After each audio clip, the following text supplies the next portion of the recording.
No final do inverno, o clima já é de primavera aqui no estado. Basta dar uma olhadinha nas flores que aparecem cada vez mais nas ruas. Vamos ver se a temperatura segue assim no domingo. Confira nos mapas.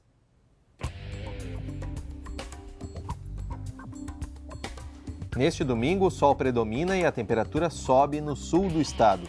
A partir da tarde, há riscos de algumas pancadas de chuva, mas que acontecem de forma rápida e isolada. Nos vales e em Costa da Serra, o tempo fica ensolarado com aumento de nuvens durante a tarde. No Vale dos Sinos, as temperaturas ficam entre 13 e 31 graus. Em Gramado, os termômetros marcam entre 10 e 26 graus. Em Portão, a mínima é de 14 e a máxima de 31. Em Sapucaia do Sul, as temperaturas ficam entre 15 e 30 graus. E em Pinhal, mínima de 13 e a máxima também atinge os 30 graus.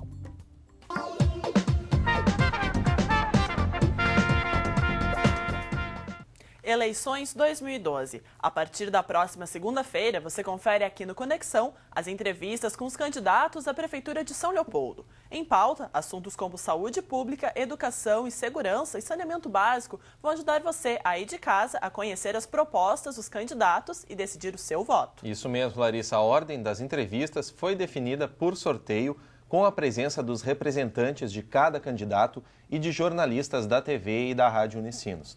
Na segunda-feira, dia 3, estará aqui no programa o candidato Fernando Henning, do PPS. Na terça-feira, dia 4, é a vez do candidato Ronaldo Zucchi, do PT. E na quarta-feira, dia 5, estará aqui no estúdio o candidato Aníbal Moacir da Silva, do PSDB.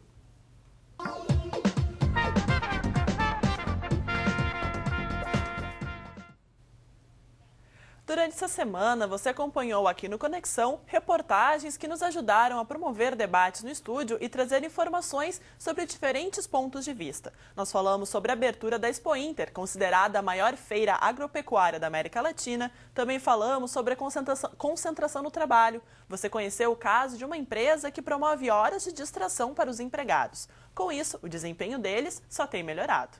É isso aí, Larissa. O pessoal de casa conferiu ainda 2 reportagens sobre a época da ditadura militar. Uma delas conversou com os ex-militantes dos anos de chumbo, que fazem parte do projeto Marcas da Memória, que relembra os principais fatos do governo militar. Outra reportagem falou sobre o Museu da Comunicação de Porto Alegre, que tem um acervo com vários jornais que ajudaram a lutar contra a censura. Você conferiu ainda a cobertura do debate promovido pela Associação Comercial, Industrial e de Serviços de São Leopoldo, com os candidatos à prefeitura aqui da cidade. Agora, a gente aproveita para relembrar mais um pouco desses temas. Confira.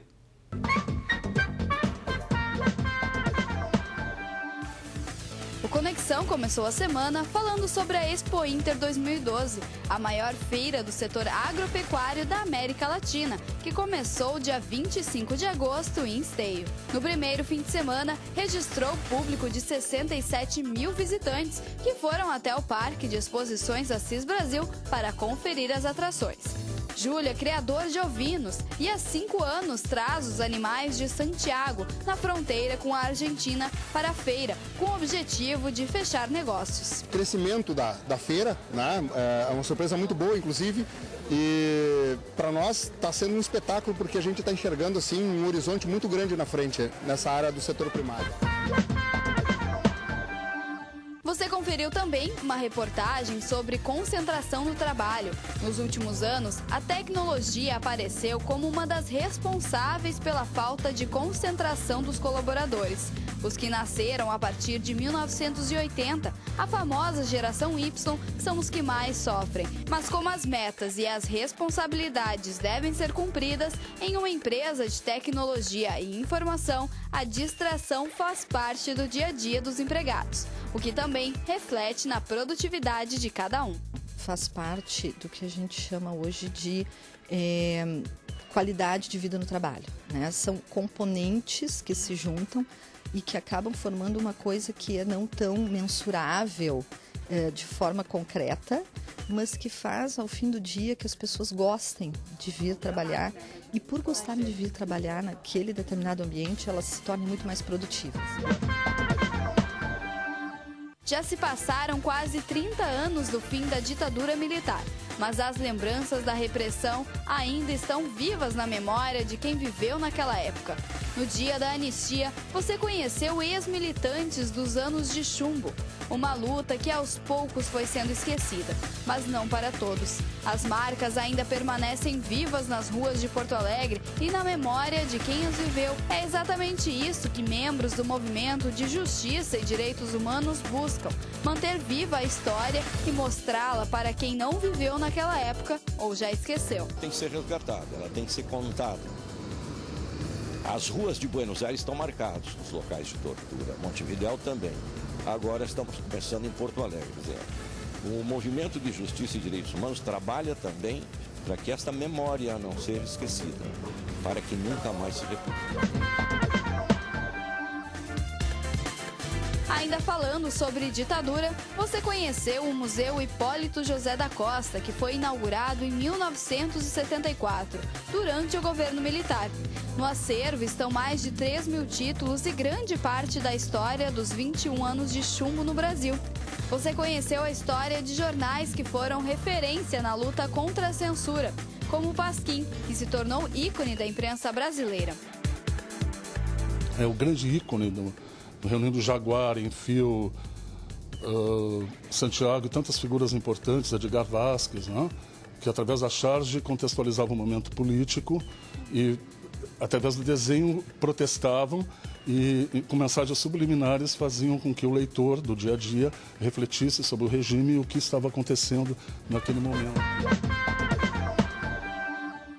Outro destaque ficou por conta do debate realizado pela Associação Comercial, Industrial e de Serviços de São Leopoldo, com os candidatos à prefeitura da cidade.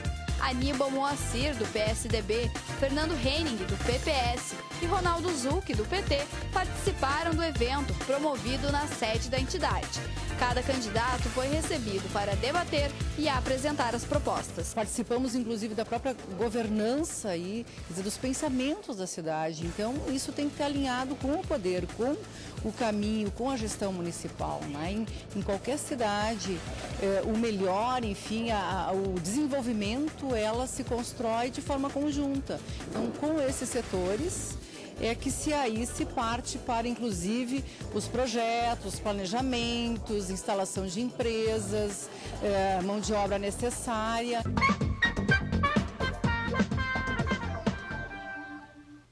Chegou a hora de conferir o depoimento de mais um ex-aluno em comemoração aos 40 anos dos cursos de comunicação da Unicinos. Hoje você vai conhecer Adriano Xavier, formado em 2008 no curso de Relações Públicas. A produção é da TV Unicinos em parceria com a Agência Experimental de Comunicação, a Gexcom.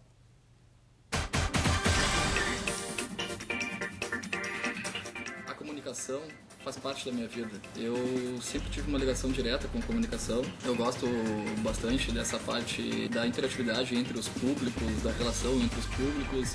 Ao longo do curso aqui na Unicinos, eu aprendi como se tornar um relações públicas, como fazer uma assessoria de comunicação para um gestor de uma empresa. Hoje eu faço o trabalho de relações públicas na reitoria.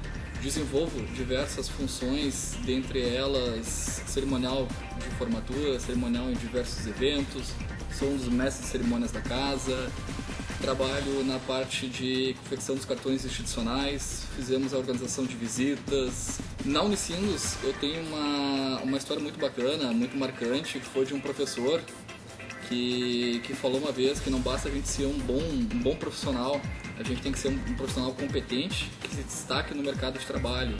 Esse professor está conosco ainda hoje, é o professor Lauro Dávila, e ele, numa conversa na sala de aula, ele comentou isso e foi uma frase que me marcou bastante, que eu trago até hoje no meu trabalho, na minha função, no que eu desempenho. Meu nome é Adriano Xavier, eu fui aluno de Relações Públicas da Unicinos e também faço parte dessa história.